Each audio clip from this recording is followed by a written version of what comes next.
नमस्कार, welcome to daily effects. मैं हूं ज्ञानेंद्र द्विवेदी। जब कोई भूकंप महज एक देश तक लिमिटेड नहीं रहता बल्कि हजारों किलोमीटर तक लहरें उठाता है तो हमें समझ लेना चाहिए कि हम सिर्फ एक जियोग्राफिक इवेंट की बात नहीं कर रहे हैं, हम एक ग्लोबल चेतावनी के दौर में दाखिल हो चुके हैं।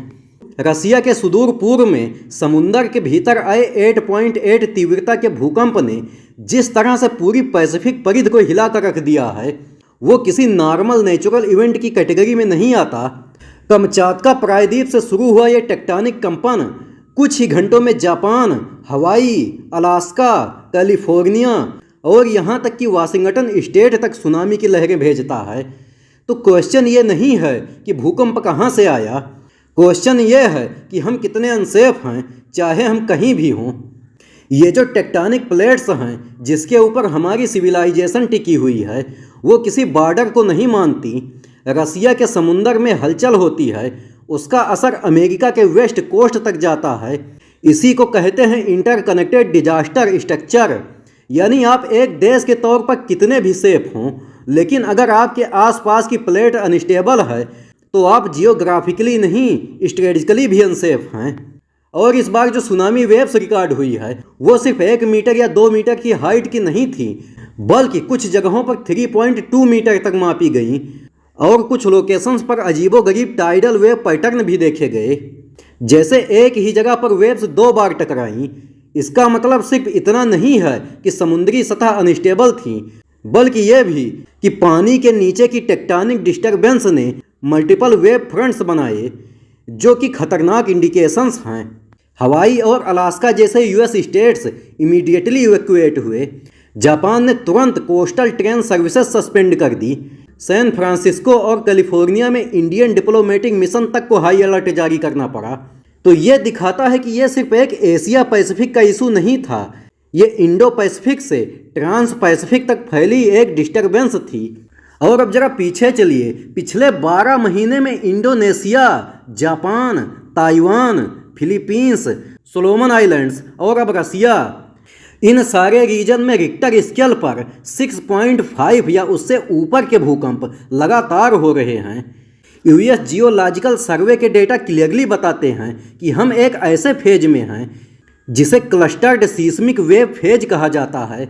यानी पृथ्वी की टेक्टोनिक प्लेट्स एक फेज में लगातार टेंशन रिलीज कर रही हैं और जब ये फेज आता है तो सिर्फ एक देश नहीं पूरी स्ट्रक्चर हिलती है। और अब क्वेश्चन ये भी उठता है, क्या क्लाइमेट चेंज का इसमें कोई रोल है? तो देखिए, भूकंप का कारण डायरेक्टली क्लाइमेट चेंज से नहीं जुड़ा हुआ होता, ये बात हम सब जानते हैं। लेकिन अगर आप ocean heat waves, ice caps के मेल्टिंग और ओशन करंट्स में थर्मल एक्सपेंशन को देखें तो इन सबका इफेक्ट समुद्री सतह की स्टेबिलिटी पर जरूर पड़ता है। इसका मतलब यह है कि अगर कोई टेक्टोनिक मूवमेंट होती भी है तो वो सुनामी को और ज़्यादा पावरफुल बना सकती है। यानी भूकंप नेचुरल हो सकता है लेकिन उसकी डिस्ट्रक्टिव कैपेसिटी वो ह्यूमन इंड्यूस्ड क्लाइमेट क्राइसिस से और बढ़ जाती है। और फिर ये भी सोचिए, जब 8.8 जैसे स्केल के भूकंप की न्यूज फैलती है तो सिर्फ जियोग्राफिक थ्रेट नहीं फैलता, डिप्लोमेटिक और स्ट्रेटेजिक वाइब्रेशन भी शुरू हो जाते हैं। इंडिया को सैन फ्रांसिस्को में इमीडिएटली अपने सिटीजन्स के लिए एडवाइजरी शुरू करनी पड़ी, यूएस प्रेसिडेंट तक को स्टेटमेंट देना पड़ा और इससे यह बात क्लियर हो जाती है कि इस तरह की डिजास्टर्स अब सिर्फ एनवायरमेंटल इवेंट्स नहीं है, ये जियोपॉलिटिक्स, डिप्लोमेसी और नेशनल सिक्योरिटी के डायमेंशन में भी एंटर कर चुके हैं। और अगर हम डिजास्टर मैनेजमेंट की बात करें तो अब ये पूछना जरूरी है कि कितने देश इस लेवल की इंटरनेशनल रिस्क के लिए प्रिपेयर्ड हैं। यूएस, जापान जैसे देशों के पास अर्ली वार्निंग सिस्टम्स हैं, real time seismic data analysis है और इंफ्रास्ट्रक्चर को डिजास्टर रेसिस्टेंट बनाया गया है। लेकिन क्या फिलीपींस, इंडोनेशिया और इंडिया जैसे देशों के हर कोस्टल डिस्ट्रिक्ट में वैसी ही प्रिपेयर्डनेस है? इंडिया के पास भारतीय राष्ट्रीय सूचना सेवा केंद्र और भारतीय मौसम विभाग जैसी एजेंसीज तो हैं जो सुनामी वार्निंग इशू कर सकती हैं, लेकिन सवाल ये है क्या पब्लिक तक उस इंफॉर्मेशन को डिलीवर करने का सिस्टम ग्राउंड लेवल पर उतना ही फास्ट और इफेक्टिव है? देखिए, सिर्फ एजेंसी बनाना ही इनफ नहीं है, उसका एक्शन लूप भी मजबूत होना चाहिए। और ये इवेंट हमें यही याद दिलाता है। और अंत में बात वहीं आ जाती है कि क्या हम ऐसे डिजास्टर फेज के लिए मेंटली, स्ट्रेटजिकली और टेक्नोलॉजिकल लेवल पर तैयार हैं? क्योंकि ये तो तय है, फ्यूचर और ज़्यादा अनसर्टेन है। टेक्टोनिक प्लेट्स का एंगर किसी नेशन की पॉलिसी को नहीं मानता।